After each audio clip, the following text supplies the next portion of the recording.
हे बघ सोनू, तू शिकलेला आहेस म्हणून मी तुला सांगतेय. हा, अरे मला तिकडे गावी येऊन फुकटचा वेळ नाही घालवायचा, टाइमपास नाही करायचा आहे. आणि आई बाबांचं काय रे, त्यांना काय बोलायला, त्यांचं वय झालंय की इथे ये आम्हाला भेट. हे बघ मी इथे खूप खुश आहे. हा, आणि तुम्ही पण खुश राहा.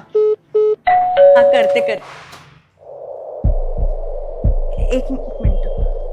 सोनू, तायडे, तू इथे कसा आलास अचानक? भाऊबीज आहे ना म्हणून तुला भेटायला आलोय. ये ना आत ये. हा. पाणी. तायडे, तुझं घर लय भारी आहे ग. तू कधी दाखवलंच नाही आम्हाला. तू एकटी राहते काय? नाही, रूममेट आहे ना. अच्छा. कसा आलास? ट्रेननं. अरे काय गरज आहे तुला एवढं लांब यायची? आपण व्हिडिओ 2-3 कॉल. वर्ष झालं तू आली नाही गावाला. म्हटलं आपणच येऊन बघावं काय आहे इकडं. अरे पुण्याला गेलीस तिकडचीच झालीस तू. अण्णा नाही तुझी लय आठवण काढतात बघ. अरे तुझ्या कॉलची रोज वाट बघतात.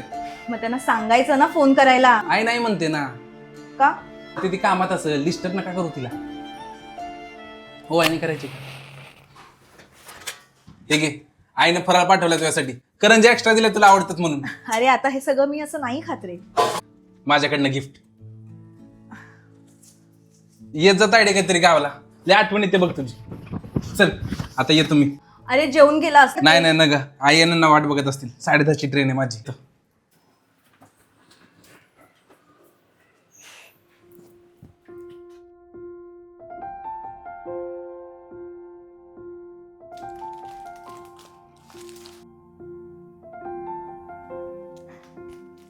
अगं तू असं मुद्दाम का दाखवतेस जसं की तुझं प्रेमच नाहीये त्यांच्यावर? आता खरं सांग ना, कॉर्पोरेट लाईफ खूप खराब आहे, खूप काम असतं तिथे. नाही सांगू शकत आहे, त्यांना त्रास होईल आणि ते नकोय मला.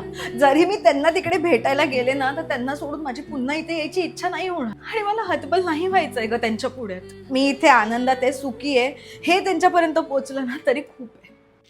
तायडे,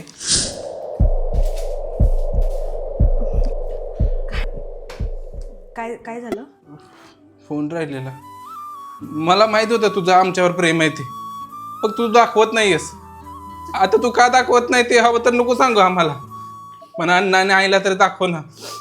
त्यांच्यासाठी ये ना गावाला. तायडे प्लीज ये ना.